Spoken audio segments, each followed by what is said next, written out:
Hey there, hoops fans. How you doing? I was a little late there, much like the Detroit Pistons. Not ready to get started. It's your boy. Oh no. Oh Your boy no. Jonathan It's Mack. about to get. Well, Oh well, boy. well. We're not wasting well. any time.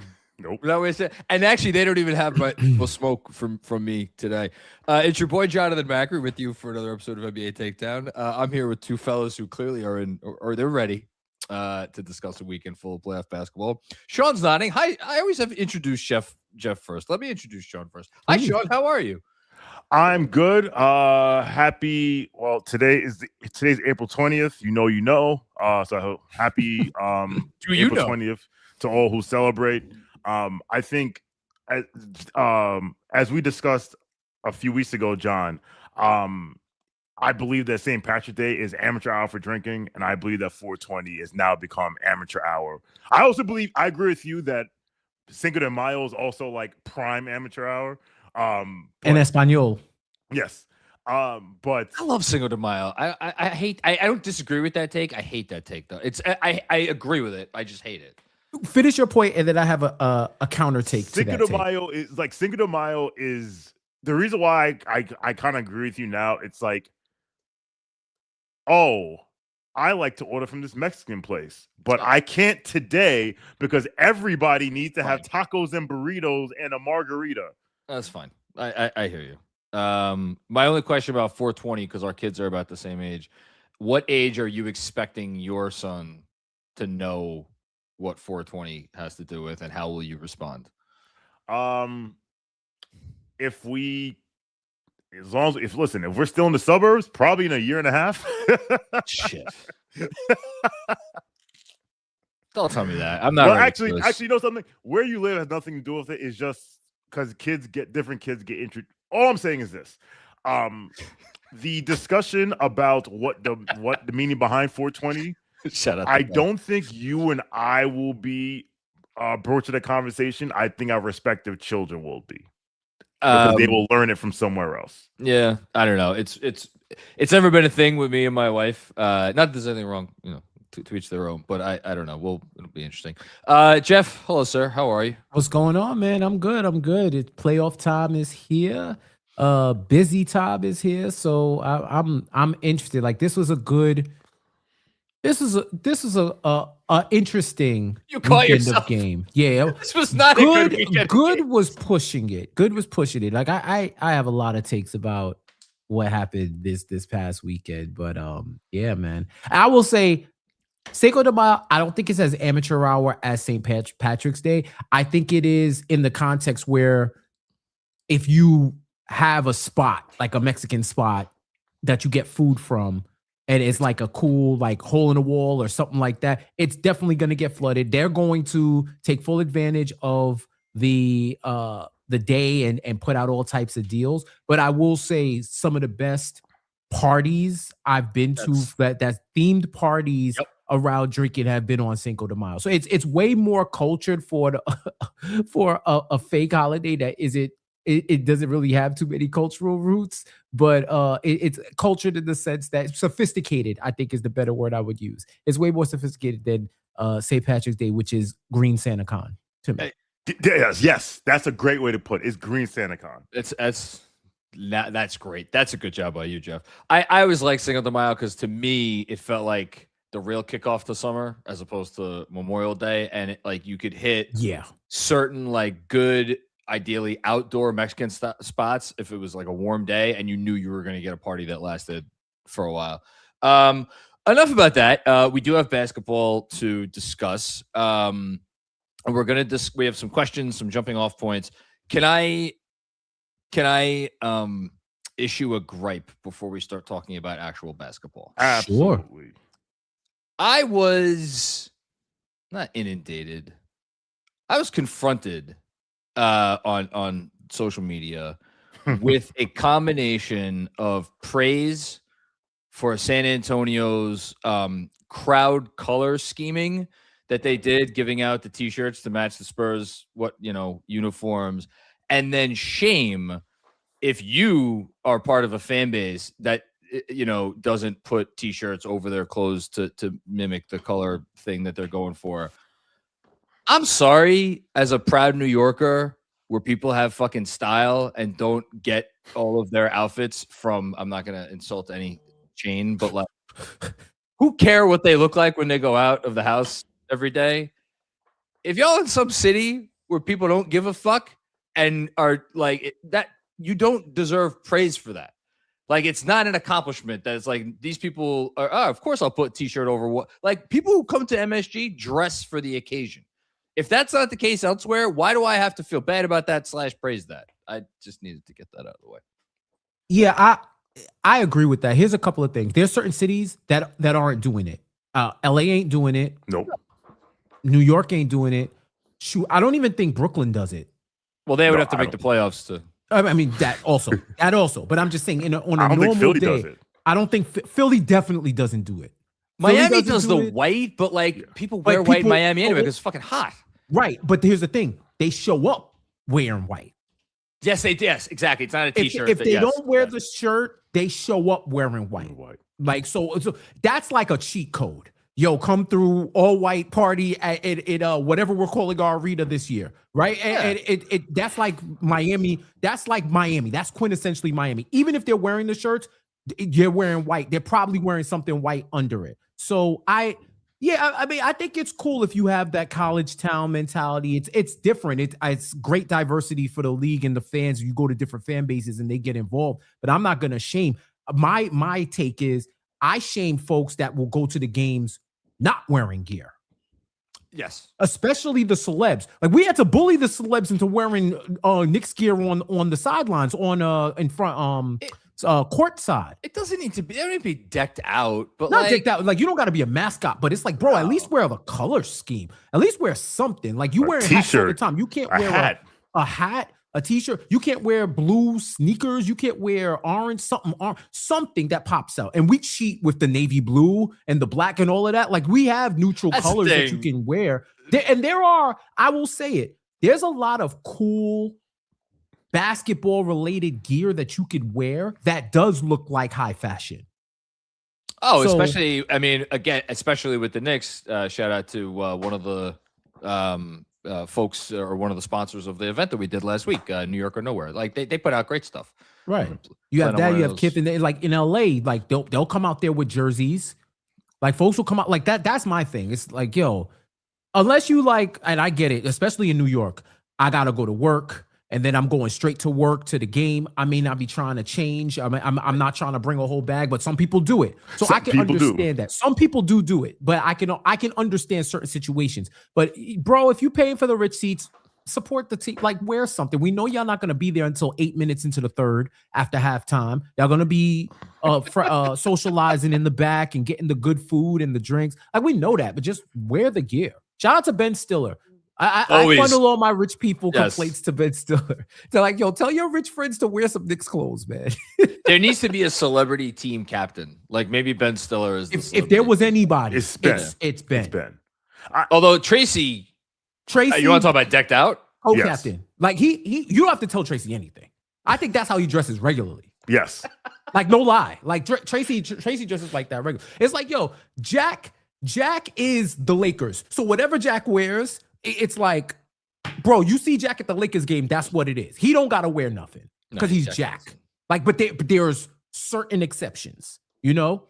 So, like, even like yo, Will Smith will pull up to the Sixers game and wear something. Kevin Hart will wear something. Like, that's more of my gripe. Like, this t-shirt thing, I'm like, yo, man, certain cities just don't do it, bro. It is what it is. Would it be funny if they did a bit? I didn't know Will Smith was actively attending Sixers games, but I mean, when he does, I was gonna not say, like when he. They should have done a bit where he got up in the middle of a game or a timeout or something and slapped the dog, the mascot. Like that. Oh man, that would slap Santa. Can I offer two hot takes? Well, Please. One mild take, one hot take. And then we're actually gonna get into the show. We're gonna talk about basketball. So. Mild take. The same.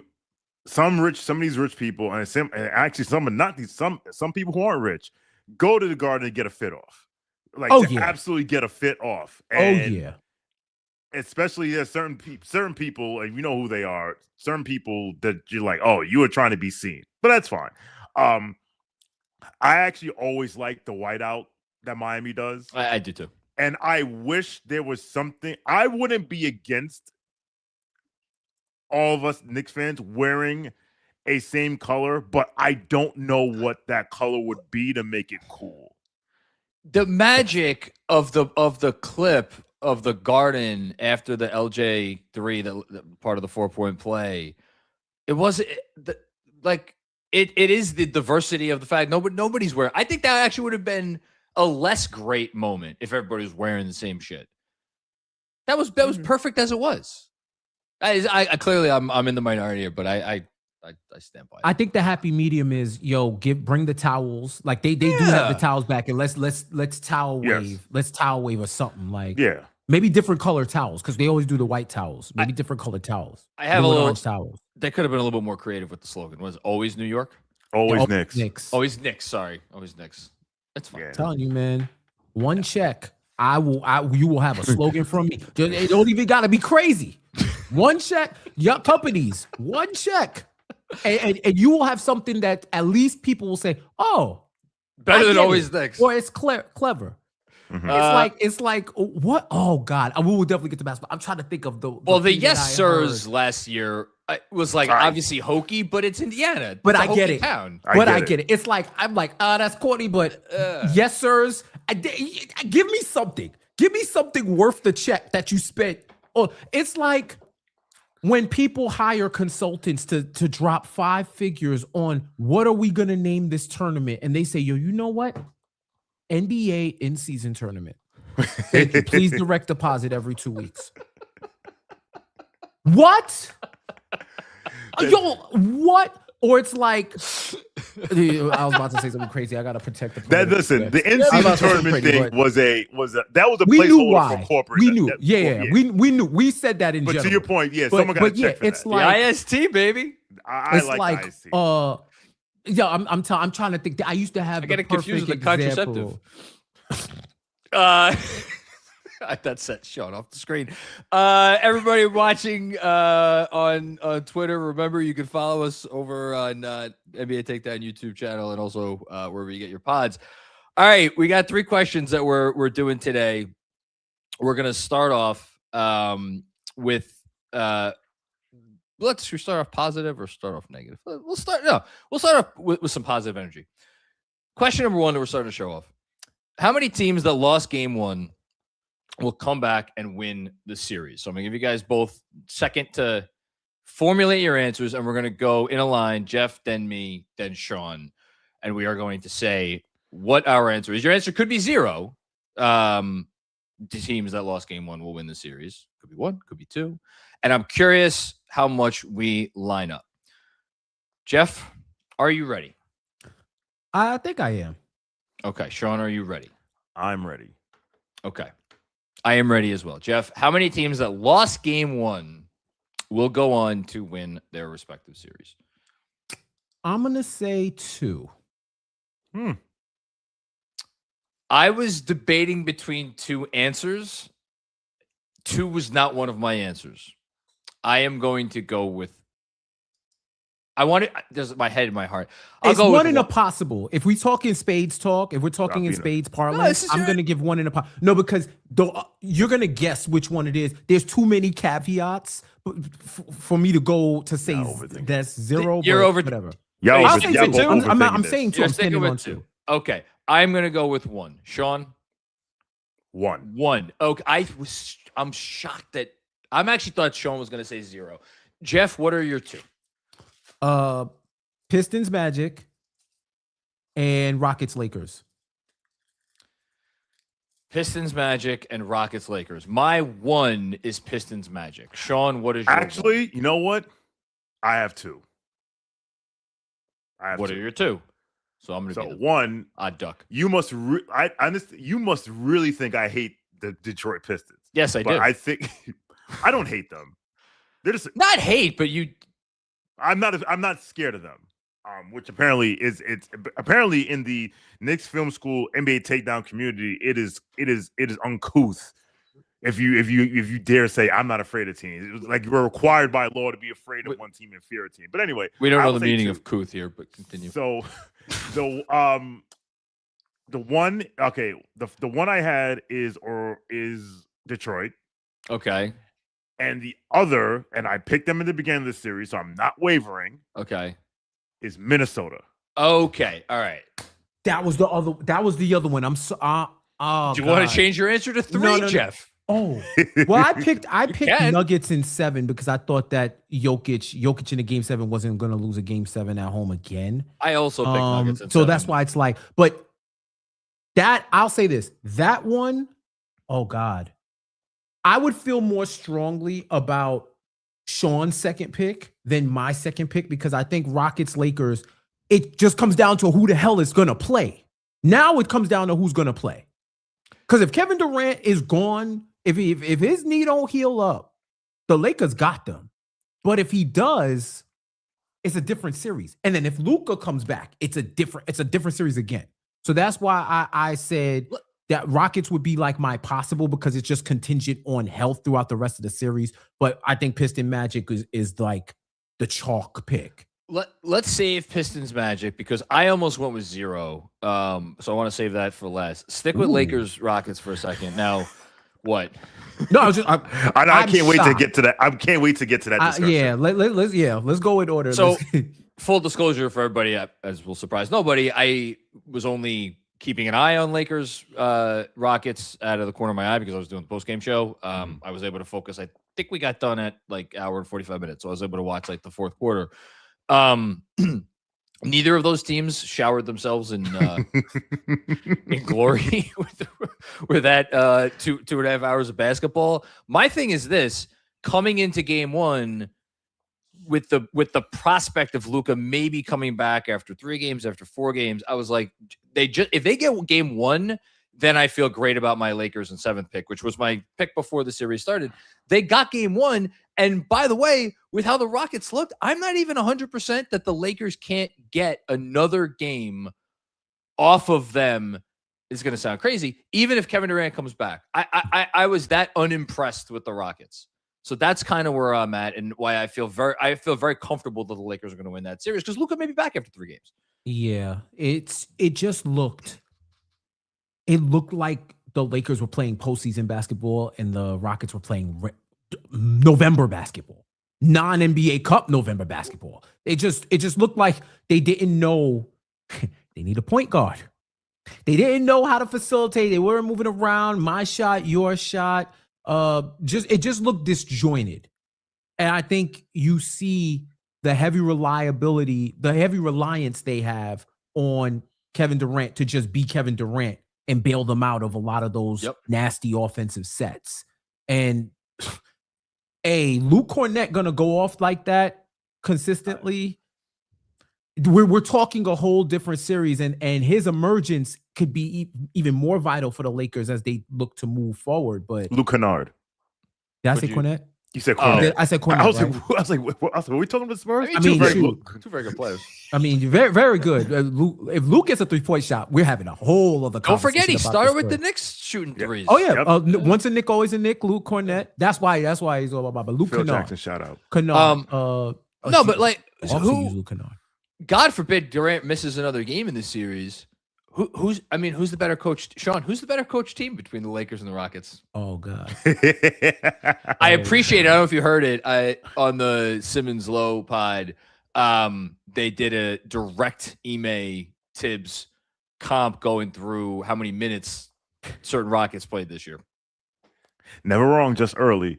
I think just Tibbs in a 10-gallon. Tibbs in a 10-gallon. You are that like 4 months ago. Tibbs in a 10-gallon hat. I've been saying that. Is he Texas Tibbs? Saying that for 2 years. That's a great show. Is he Texas Tibbs? Oh man. Continue, Shawn. I don't remember where. Oh yeah, where are you out of this series? Yeah, Mr. Redick, I think will do a better coaching job.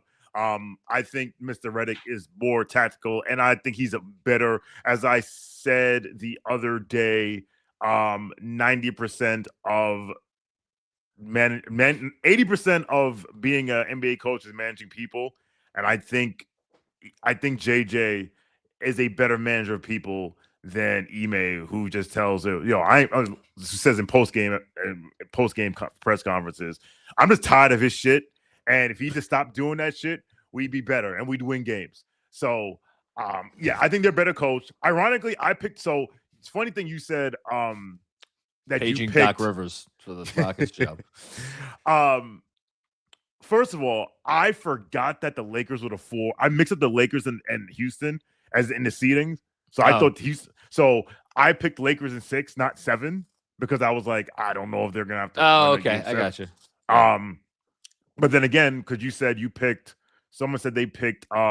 Jeff, you said you picked Nuggets in 7 because you don't think the Wolves will go there and win Game 7 again. No, and I'll say, different circumstances. Yeah, and I will say to that, to channel my inner roll safe, you don't have to lose Game 7 if you don't have to play Game 7. Yeah, that's true. That's 1,000% true. We'll get back to the Rockets later with our pressure rankings. Let's go to what was the other series you got? Oh, let's go to Wolves Nuggets. Jeff, I did not realize that you had that much faith in Minnesota. Dude, this is what Ali Frazier 3, bro. I just think this. Yeah. The Timberwolves were specifically constructed. Jessica's with you, by the way. To beat the guys, huh?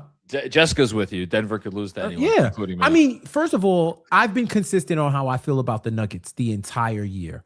I think they were beneficiaries of Jokic privilege.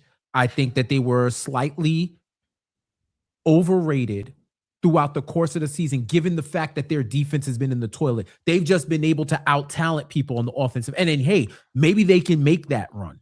I just think if they face a team that's equally as good as them on the offensive side, and it comes down to can you get a stop, I will trust the stops over the offense. I'll better defense versus good offense, right?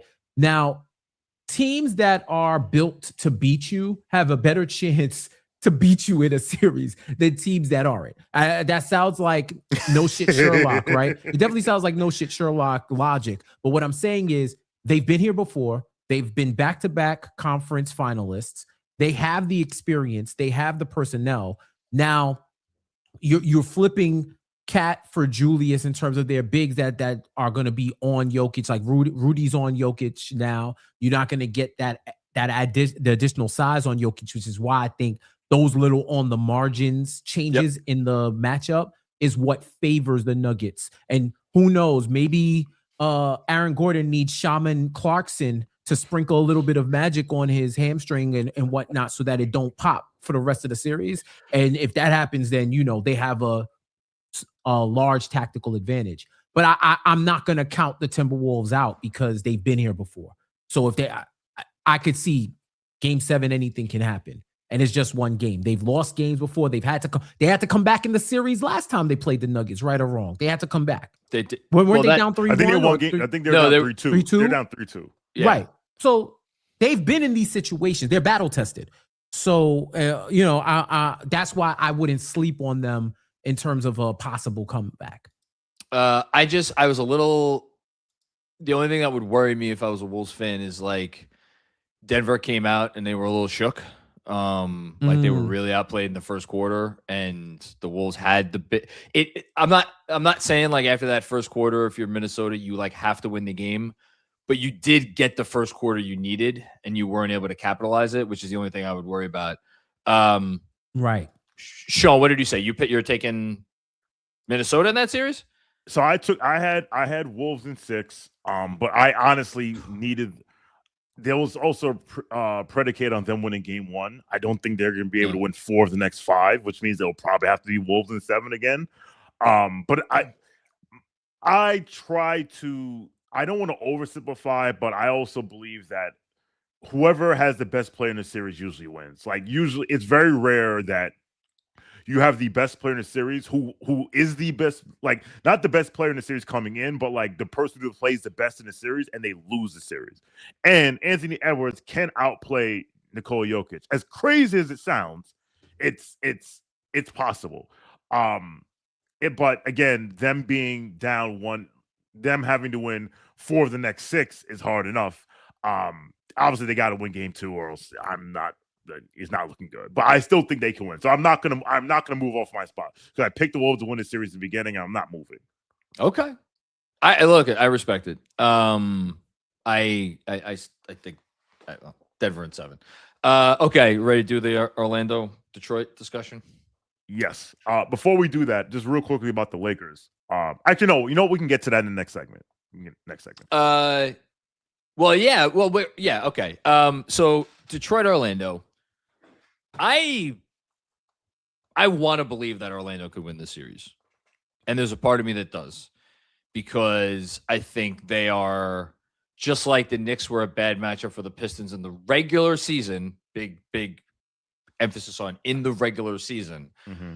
I think Orlando is a really bad matchup for Detroit, regardless of when it is. And actually, you could argue it's actually even better in the postseason if they're going to play like they give a shit. And they played like they gave a shit. And like, which of these two teams had the higher over-under coming into the year? You know, it was Orlando. Orlando is healthy. They have all of their guys.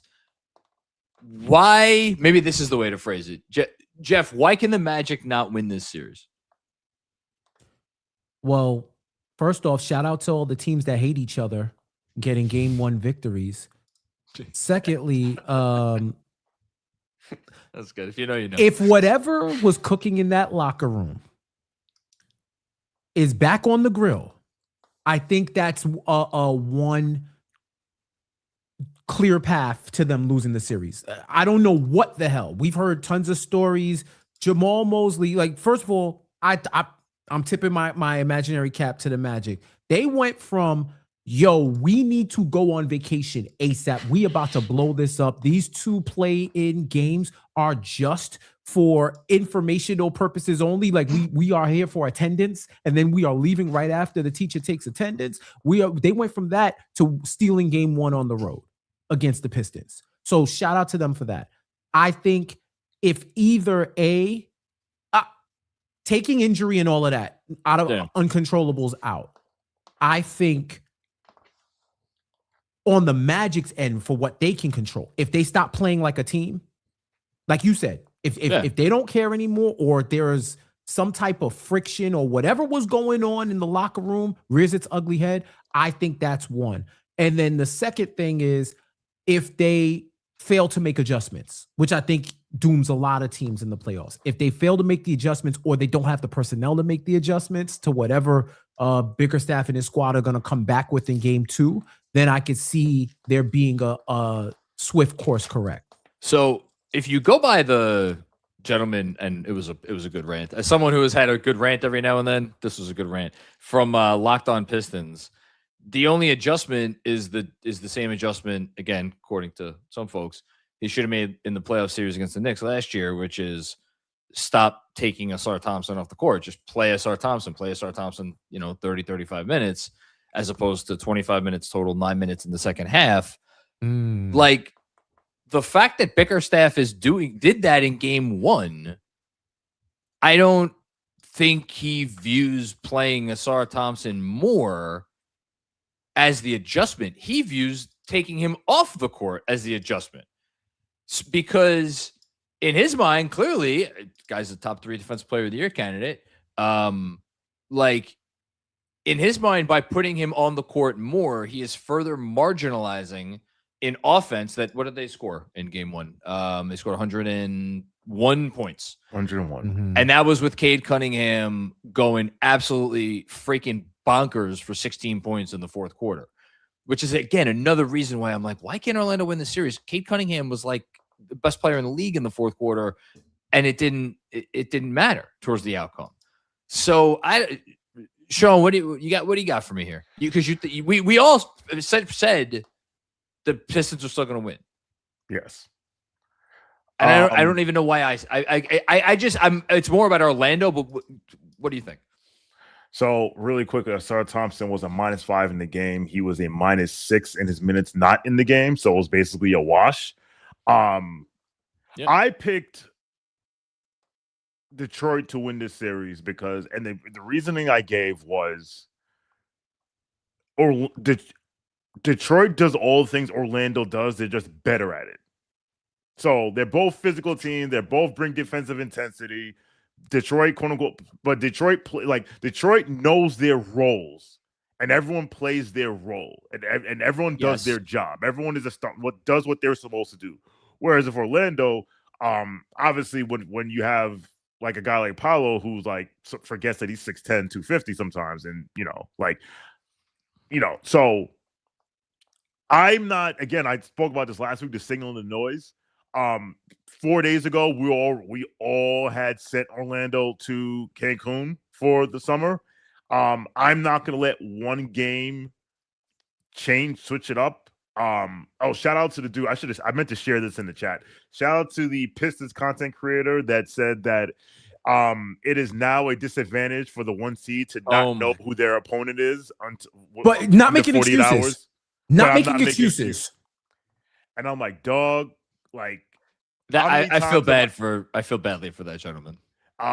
People in the tweets are like, yo, you're gonna delete this soon. He's like, no, I'm not gonna delete it. I'm like, all right, give it time. You know what I hate? When people make those declarative statements and then tell me that I can't read, or I'm taking it out of context, or if I could just contextualize what you said. You're literally saying that you feel like getting the top seed in the NBA playoffs for your respective conference is now at a disadvantage because you may not know your opponent until 48 hours before game 1. 36. When after the 9-10 game, you pretty much, after like Wednesday, you can study for 2, just like what the 2 seeds have to do. After the 7-8 game, you know who your opponent is, so you lose like a day or 2. Right? Like, and if you're the 1 seed, it shouldn't matter. How about it shouldn't matter? Yes, that's the thing. It shouldn't matter. It's like any final exam in a year-long course. Everything you've learned the whole year is not going to be on the exam. You study for everything, and then it's okay. If this is like you have a while as the 1 seed, like you could do prep for multiple teams over the course of a week. I think the better way to phrase it, and I'm not saying that I would have tweeted this if I was this guy, but like, is there a conversation to be had about giving the 1 seed an additional advantage by picking their first round opponent? This is a Zach Lowe thing that he's been and others have advocated for. But I think so Detroit, how would that work?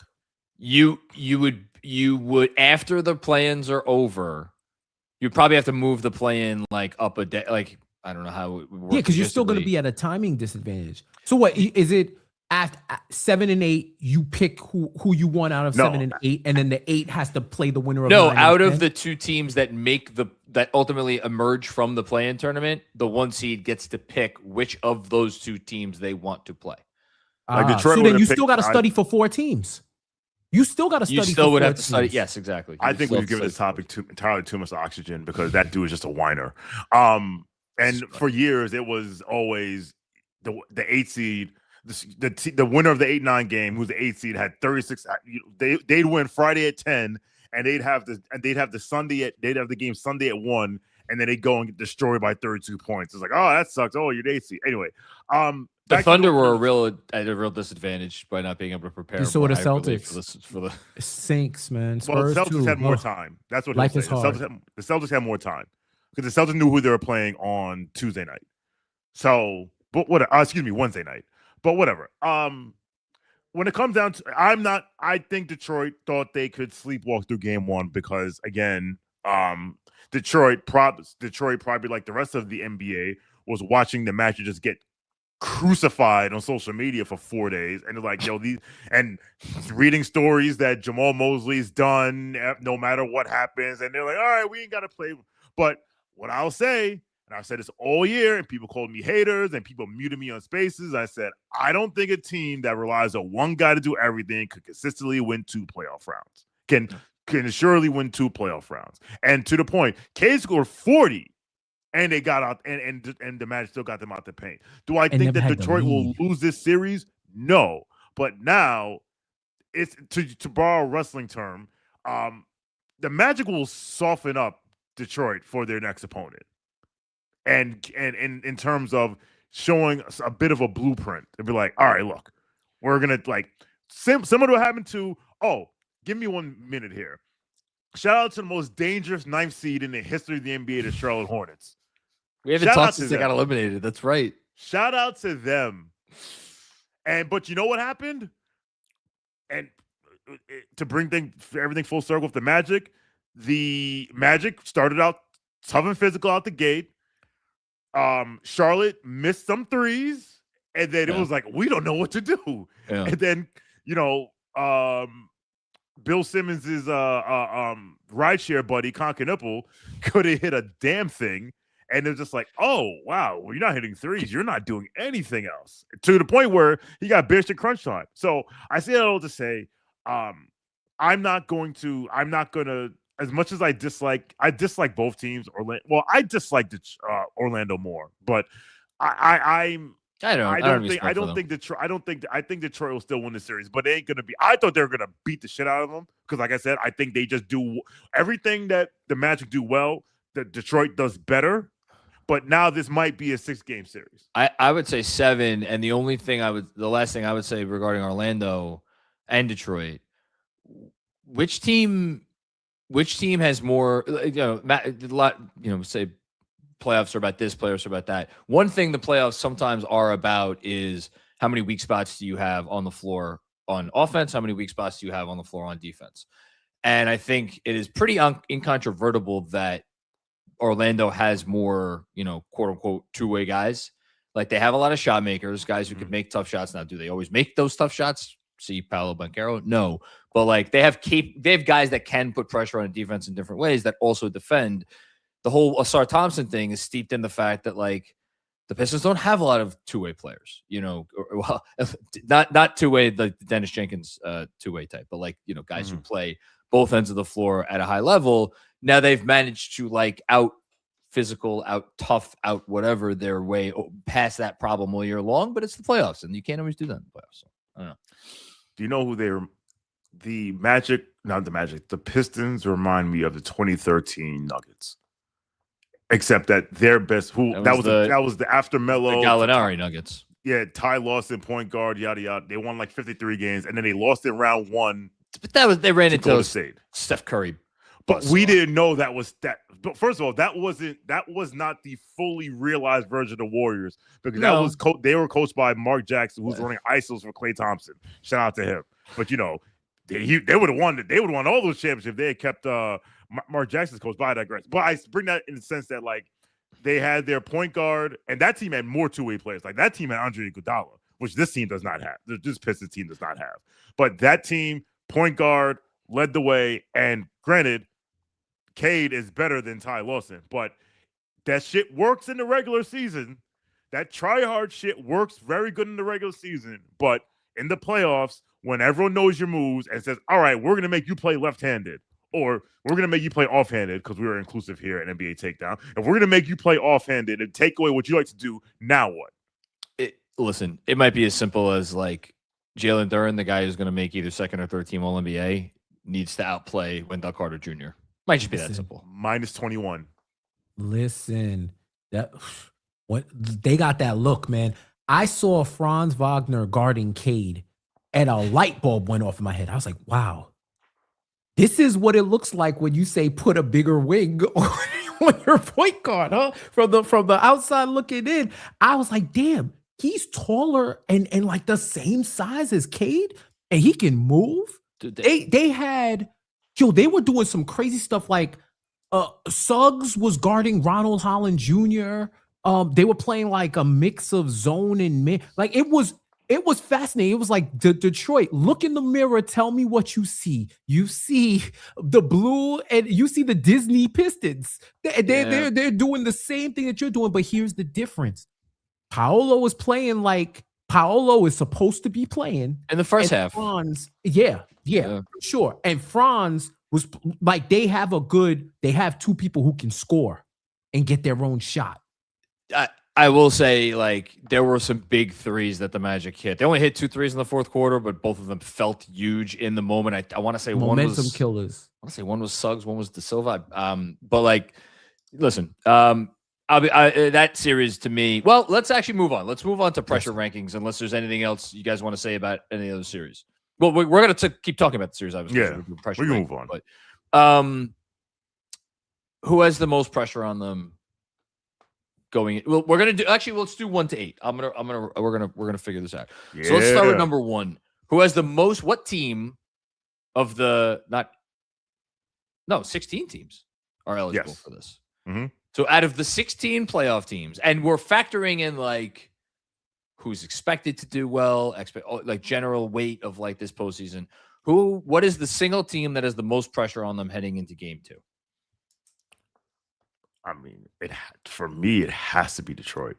Is there an argument for anybody other than Detroit, Jeff?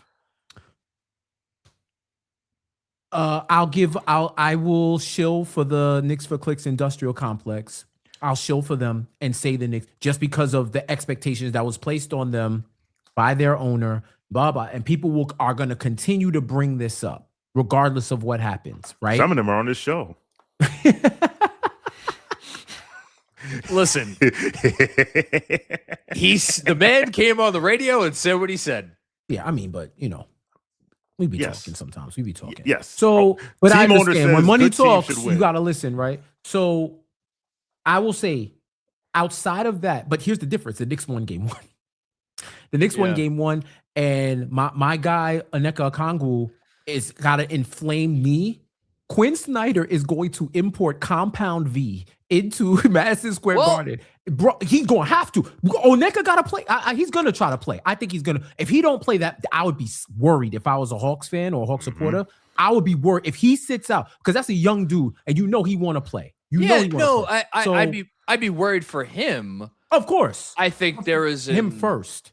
But there is an interesting argument. I'm not saying it's an argument that I'm going to make. I do think there is an interesting argument that if let's say Okongwu didn't play, and the Hawks put Jonathan Kuminga, I guess it would probably be in the starting 5, and then that forced them to guard Cat with not Onyeka Okongwu. I wonder how I think it would probably be Daniels. I would be interested to see how the first quarter, how the first 10 minutes of the game looked, or 5 minutes. For sure. But I'm sorry. You are the number 1 seed. You won 60 games. You haven't won a home playoff game since the Carter 3 dropped. In that building, ever. In that building. You haven't won a home playoff game since 2008. Since May of we're almost coming up on what? 14. I'm sorry. 18, 16 years? Yeah, 16 years. 2008. 16 years ago. 16 no, years. 18. Excuse 18. me. Sorry. 18. Yeah, I thought so because it's 28 and then -2. So, yeah, we're coming up on 18 years that they haven't won a home playoff game. So I think there is an argument for the Knicks to be number 2 on this list. Here's why. And you guys are both going to push back against this. The industrial complex is strong. Yes, it is. The perception that they need to get through this series quick to get it over with and to be fully well rested. Shawn's already shaking his head. We're coming to you. To get to Boston well rested, the whole thing, and also to kind of like put their stamp on the playoffs early on. Like we should take care of business against this team. We are taking care of business against this team. Respectfully, that's bullshit. Tell me why. Bullshit. This is why I love you. I've had to hear for 7 days how the Knicks are the most likely upset candidate in the first round, and Atlanta's good, and Atlanta's this, and Atlanta's that. Knicks have to be careful. Then you can't then turn around and be like, oh, if they lose game 2, the pressure's on. Oh no. Why not? That is because that's bullshit. That's bullshit. Because if they had lost game 1, yes. If they lose game 2 tonight, will that be annoying? Yes. Will it be less than ideal? Yes. But the pressure will be ratcheted up by the Stephen A's and the Danny Parkins and the Nick Wrights and the Kevin Wilds and the Bill Simmonses. And that's bullshit because I don't think those guys in the locker room will feel that pressure the way everyone else wants them to feel. Like you can't, not General you, not Jonathan you. You can't have it both ways. You can't blow smoke up this other team's ass for a week and say how they're so dangerous, this and the third. And then if they lose, and then if that team that they're playing loses game 2, it's like, oh, now you're in trouble. It's like, well, you've been saying that this team was the bee's knees for God knows how long. And talking about how this is going 20-5, in a 25-game stretch, which me and Jeff pointed out, there was a lot of Memphis, Golden State, a lot of what do they call it? Tomato cans. A lot of tomato cans. Empty tomato cans. Mavericks. And what happened when they had to see a phantom? When they saw the phantom on the street, they couldn't street race him. Everybody thinks a Chrysler a Phantom looks like a Chrysler 300 until that joint pulls up a Phantom pulls up next to a Chrysler 300. And here's what I'll say. I'll just say you got to take opponent into effect. If the Celtics would have lost against the Sixers, I would have said it's on them. Well, no, make it present tense. If the Celtics lose to the Sixers in game 2, what? I think your argument is 5. What you okay? I think the argument is why is there more pressure on the Knicks than there was the Celtics to win game 2? I think that's your argument, and I think that's a better argument. Yeah. Why? Especially, let's keep it 100. The quality of opponent that the Knicks are facing is way better than the quality of opponent that the Celtics are facing, especially after we watched those 2 games and we know the fact that the Sixers are missing Embiid and you think it's addition by subtraction and it wasn't really looking like that. Like the Celtics handled them. So right? Jeff, that's my argument is because the Hawks are a better team and because if the Knicks lost game 2, I think we'd be staring at least a 6-game series in the face, maybe a 7-game series in the face. Whereas if the Celtics lost game 2, or for that matter, if the Spurs lost game 2, or if the Thunder lost game 2, I think there's more confidence that those teams could still go into those respective opposing arenas and sweep games 3 and 4 because those teams aren't as good. Now we could have a discussion about Portland and Philly and Phoenix, but that's the genesis of my argument is in the fact that the Hawks are better. Counterpoint. Why would the Knicks feel like they can't beat the Celtics this year? You mean No, if the Knicks played a 6-game series against the Pistons and then went into Boston and took 2 games, the first 2 games. So you're saying basically the Knicks, if the Knicks did not have a proof of concept to defeat the Celtics already, given that they were playing a longer series, then I would be with you. But they were built to beat the Celtics. They beat the Celtics 3 times in the regular season. They don't fear the Celtics in the playoffs. They already know what they're facing in the Hawks, who low-key are a good warm-up for whatever the Celtics are going to throw at them. So if anything, this is a training ground for what they're going to see in the next round. As opposed to the Celtics, what is, other than getting cardio and getting the rust off of Jason Tatum, what is playing the Sixers right now going to do for the Celtics? They have more demons to shake off than the Knicks, especially if they see the Knicks in the second round. What happens if the Celtics lose game 1? If they both make it to the second round, the Celtics lose game 1 again. We still gonna Knicks click? Or are we gonna fry up the baked beans and call an emergency meeting? What are we gonna do? At what point do we speak in reality and not in simulation? You don't get to select teams because of vibes, and then when reality smacks you in the face, you get to ignore it. You don't get to do it anymore. You don't get to do it. And I'm not Macri you, General you. This is the whole point of the Knicks for Clicks industrial complex, is that when we talk all of this reality, it gets disregarded because, come on, man, it's Tatum and Brown. Last year it was, come on, man, it's Tatum and Brown. And where did they come on to?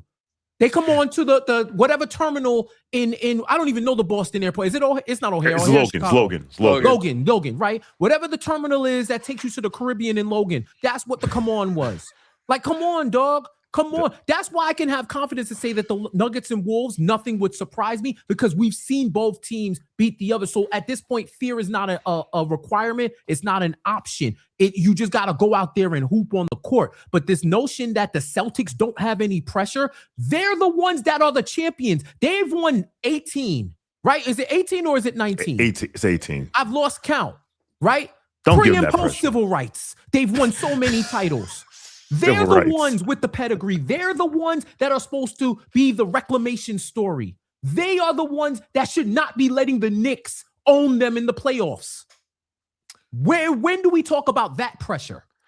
The Knicks are the only team, and I think Johnson. If I was Jeff, I'd get up and leave right now. By the way, It's annoying, man. It's annoying. John asked this question on purpose to get a rise out of us. The Knicks are the only team in this playoff field where someone might call that good hosting. Yeah, it's good content. It actually is. It actually is. The Knicks are the only team whose prior playoff achievements are not used to prop them up. They don't matter. They do not matter. Yeah. Who did I say this to? The Knicks beat the Celtics last year in 6, beat them 3-1 this year, but apparently the Celtics are the clear favorites in the East because they added a player who's shooting 41% from the field and who still does not beat anyone with his first step, which is going to be funny when he has to try and beat OG Anunoby and not Kelly Oubre. So, listen, clearly number one on this list is number one's Detroit. Give me a number two. Number 2 should be Houston. So the only reason I didn't have Houston number 2 is because I don't consider them a contender. I consider them a happy to be their team. And now, granted, why? A happy to be their team? Maybe not happy to be there, but what evidence you has don't Houston, think that they consider themselves contenders? I think, let me take a step back. They probably consider themselves contenders. I think any reasonable person looking at the body of evidence for the last several months views them as what trade are they going to make this summer? And maybe they surprise and have a long run that takes them out of that conversation. Hold that thought, Shawn. I one quick question. So is this pressure scale external pressure, internal pressure, or combined? That's a good point. That's a good question. I think it's both. I think it's both. I think it has to be. But I think we both. I think we have to incorporate internal and external because there are people, despite the industrial complex that we joke about, there are people who believe the Knicks can win the title this year. Smartly, yes. I think. Yes. Is there anyone who believes the Rockets have a fucking snowball's chance in hell at winning anything? I see what you're saying because I'm sorry, maybe I wasn't clear. Maybe no. Because these are the type of exercises where you figure it out. Wait, do we got to go a step deeper? Because if external factors are included, then it probably would be the Knicks at number 1 for everything we just discussed. That's because kind of why I put them. It's like if the external is a 9, the internal is probably a 2 or a 3. Yeah. So look, Detroit's number 1. I think unequivocally, but it also depends on how the conversation around them is going to be treated. I haven't watched the morning shows or anything like that to say, all right, are they doing what they would have been doing if certain other teams would have lost that game 1 at home? Is the media doing what they would have been doing? Because it's one thing to say, the Pistons, they're going to have to wake up in game 2 versus this is what we're talking about. Yeah, blah, blah, blah, blah, blah, blah, blah, blah, blah, blah. Let's vote on 2. Shawn, you say Houston? If they lose in round 1, he may not have a job. He probably won't. So for them to that's say massive upheaval. That's fair. I'm cool putting Houston at 2. Jeff, are you cool with Houston at 2? I would say yes, because they made that major trade for Kevin Durant, who right now is not playing in the playoffs, and they are facing a depleted Lakers team who majority of pundits figured you should be able to get by them. And I even think without KD, you probably have some people that say they should still be better because they don't believe in LeBron. Is there so now not me, but yeah, well. Should Minnesota then be 3? Ooh, you know what? Because Denver, I'd put them 3-4, or I'd have them some mix in the because. Yeah, but Denver's won in Minnesota. Good. Denver's won in Minnesota. Denver's proven they can win. Denver's won a title also, and they've won a title. Well, how long do you get to coast off of that? Listen, again, it goes back to my own argument about who's a serious contender this year and who isn't. I think that I do consider the Wolves a team that if they won the title, I wouldn't be like, who else? How many team play-ins crashed with each other in midair. I would be like, oh wow, okay, that's Ant must have had his moment. Yes. You know, Yeah, exactly. So let's put Minnesota at 3. Because I mean, one of you said it. I think that doesn't Minnesota kind of have to win this game if they're going to make this a series? They yeah, gotta that win. is true. It is they are kind of hovering over must win, so they don't have to do some type of Herculean effort to come back. Agreed. Knicks 4 or Nuggets 4? I'll say Knicks 4 because the Nuggets. Then take it from a Giants fan. You could coast off that title for a long time. You could coast off that title for a long time. And as long as you have Jokic and he still wants to play basketball and you have that title, these are legacy titles for him for the franchise at this point. These are just trying to boost Jokic's legacy and probably for the newer people who want a chip too. But I'd say I think it's fair to say Knicks at 4 just because of everything. Let's go Knicks 4, Nuggets 5. I would propose that we put the Lakers at 6 with the caveat that Kevin Durant's status is uncertain as of right now. Not knowing whether or not, because if Kevin Durant loses that game or misses that game, it's a home game for the Lakers. Don't they have to go start out 2-0? So this is must win for game 2. We're talking about game 2. Oh, yeah. If Kevin Durant is out, I think it's a must. You got to win again. It's an unknown right now. So given the fact that it's an unknown, Shawn, you cool with Lakers at 6? I'm fine with Lakers at 6. Yeah, that works. Okay. And then I like how we don't have any of these like dregs here. We have not mentioned Toronto, Cleveland once. We could put Cleveland at 7. That's fair. I think that's fair. Because I'm thinking, like, who else? The Raptors are a team, like, you don't want to give the Raptors life. Like, if the Cavs actually lost game 2, you really don't believe. IQ needs to go wherever Luka went. He better go to Madrid because they need him. All right, I'm putting Cavs at 7. 8 would be, we could put the Celtics here at 8. See, okay. And I'm gonna bring this up because we have some Celtics potters in the chat. And listen, your plan worked. You're about to get some run. The Celtics have zero pressure. I have to hear. See, and I knew they were gonna be on this bullshit. I have to hear how these dudes are the clear favorites in the East. Jason Tatum is back. He looks like he never left. Joe Mazzulla, coach of the year. Yada yada yada. But you have no pressure. How are you the favorites have no pressure? You can't have it both ways.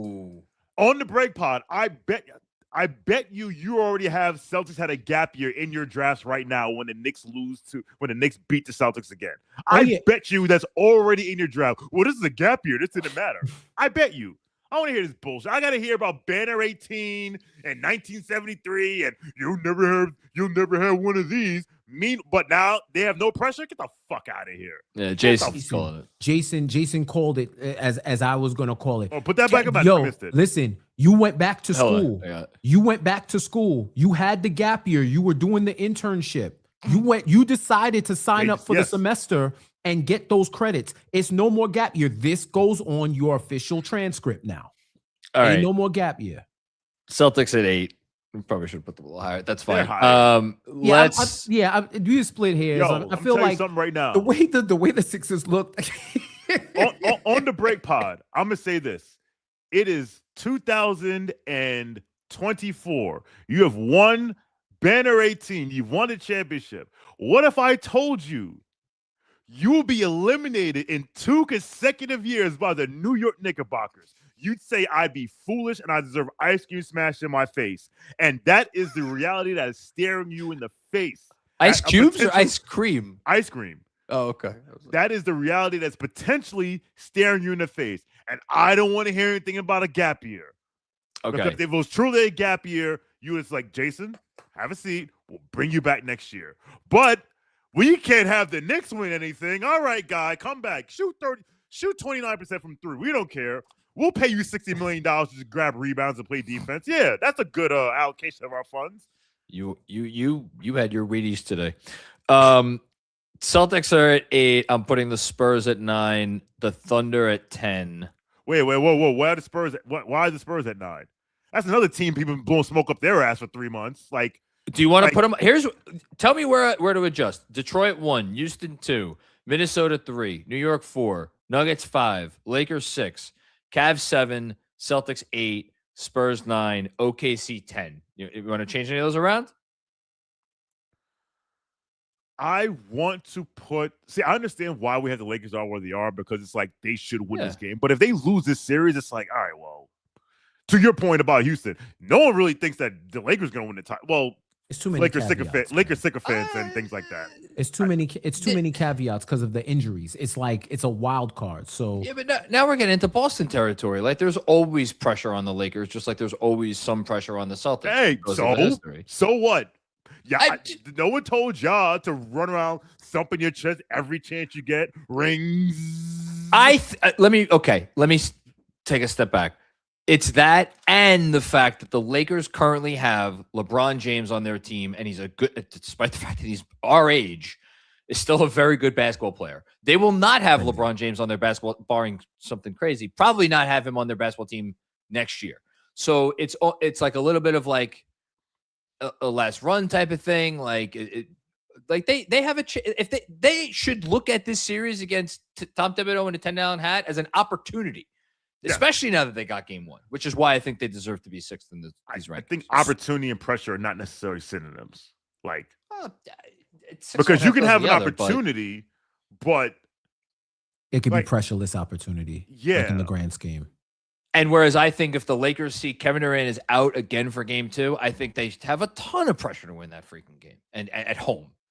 So here's another thing I'll say. If we're factoring in y'all always supposed to win the title, then the Celtics got to move up on GP. Like if we're factoring that in, like them two being the gold standards of winning titles in the league.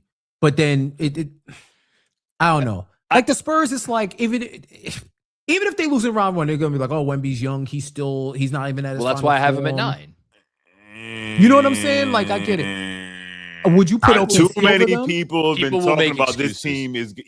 People will make people do pick and choose when they want to cut Spurs bail and when they want to call Wemby an alien and say this is his league, this is his league, this is his league. It's kind of like the same gun jumping they did with the analytical miracles in Charlotte.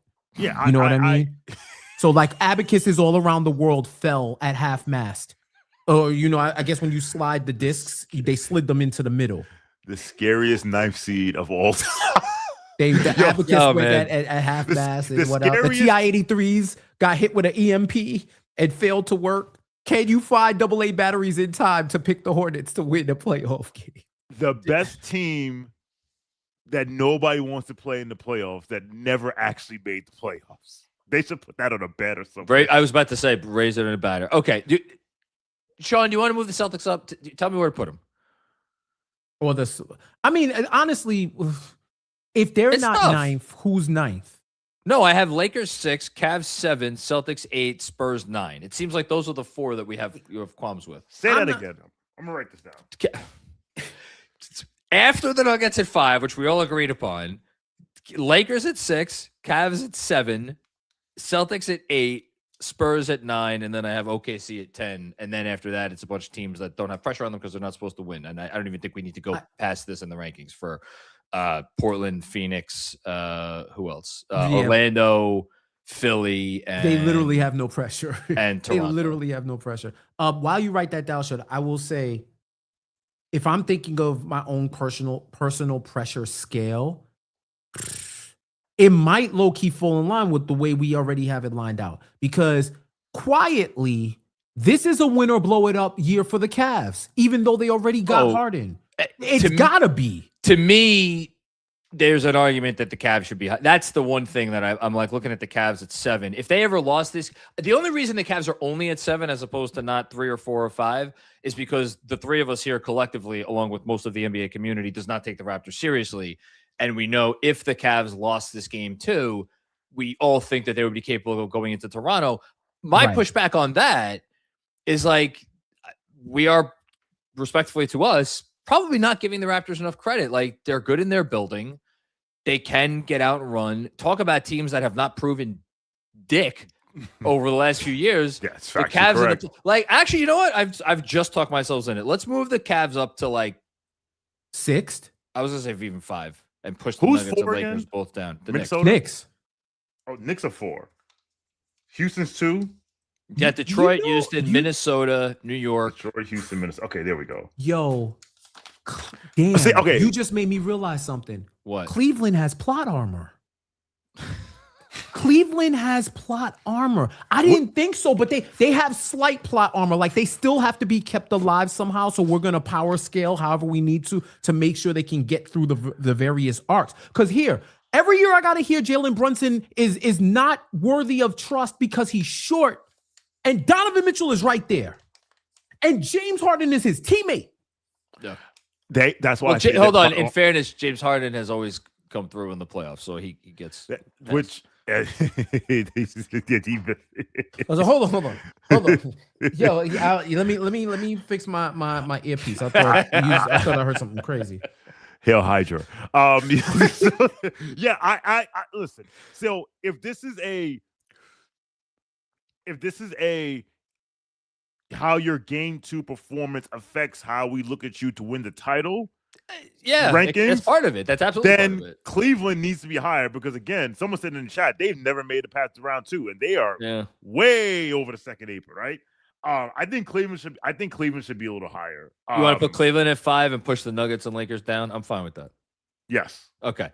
And the plot armor will run out when James Harden does James Harden things. And all of a sudden, it'll be the same people that vaulted Cleveland up to contender status in the Eastern Conference because they added James fucking Harden in 2026 are now going to be like, yeah, James Harden. I was like, but we knew this already. But,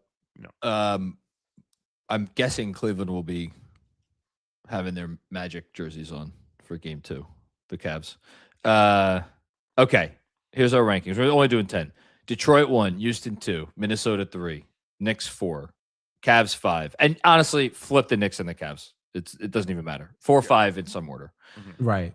Nuggets 6, Lakers 7, Celtics 8, Spurs 9. Do the Hawks have an argument for the 10th spot instead of the Thunder? Bro, don't they got a lottery pick this year? That came from New Orleans. New Orleans, right? Yeah. Man, I think their ownership would love to make a run, but who's really who? I don't know. I don't think. Like, what happens if they lose in the first round?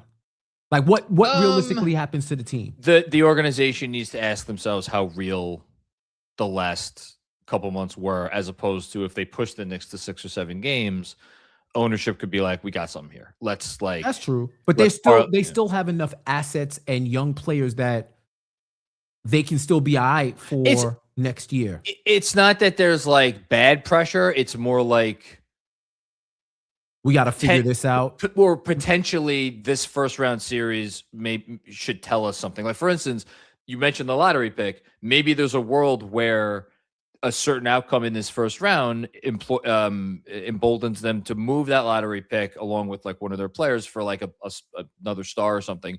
Or maybe they're like, you know what? We should actually go in the other direction. Maybe we should move. CJ McCollum's an expiring contract, but like one of our current players and like maybe move up in the draft depending on where that pick. Like there's lots of different outcomes that could happen depending on. I still think either outcome is with them. Like it's cool I enough with with where that's pressure is whatever. Yeah. Okay. Then I like our rankings. Shawn, you good? I'm good. Okay. A+ performances by both of you. Truly. Just I would say if any of those lower echelon teams would have won game 1, then the pressure's rankings would have looked different. Because I was hey, you better get both. Out of the here, we just say one team. Out of the Suns, Blazers, take the Magic out of it. Suns, Blazers, and Sixers. Who should still should still feel like, hey, we're in this. I think the Blazers. I think the Blazers too. I agree. Like it was close-ish. Like, it wasn't like it was the closest until they made that run. It's so sad. Yeah, dude. God don't like ugly. Yo, the Magic. Yo, The Magic could go from shaking up the Eastern Conference standings by blowing a should have won game to potentially upsetting the one seed in the first round after smoking 2 games that you were supposed to win. I won't believe it until I see it. There is a some amount of money, I don't know how much it is, that I would pay to read a report that from a Magic player or a Magic team source that they tanked the first play-in game because they wanted the Pistons. Yo, what? Listen. I don't blame him. I don't think I blame him either. Although, listen, I'm just whatever. Yeah. But the funny thing is, I think Orlando would have gave Boston a warm time simply because of the physicality. Like, I don't fear any of these teams. Like, well, you don't fear anyone. again, we don't get extra points if we were afraid of a team and we won the series. Like, I don't understand this. Like, on KFS Study Hall on Saturday, Kevin Danishevsky was trying to tell me why it was okay to fear the Hornets. I was like, and he was like, he basically said, like, of the teams 5 through 10, which of these teams would you have won to play? And I said to him, yes. And that looks smart now. It looked smart then, but it looks smarter. Like, why do I gotta be afraid of these teams? Why? Because people are suspicious of the Knicks. That's why. What's the last 2 words you said? The Knicks. There you go. All right. This was great. We got to get out of here because we have to stay on and talk amongst ourselves. Jeff, any last words? No, man. I think other than what we just said, I'm eager to see how these game 2s shake out, because you think discourse is discoursing. It's nothing better than all the cliches that pop up after game 2. Listen, there are going to be storylines that are going to pop up over the course of this first round that we did not even think to touch on because we wouldn't be able to fathom them. All right, everybody out there, thanks for checking out another episode of NBA Takedown. Don't forget, follow us on YouTube, subscribe wherever you get your pods, give us a rating, review, all that great stuff. And you could catch me on the post-game show watch along tonight, live watch along Knicks Film School YouTube channel along with post-game, and then I will be on I think with these guys later again this week, but we got to talk about that. Okay. See you later. Peace out.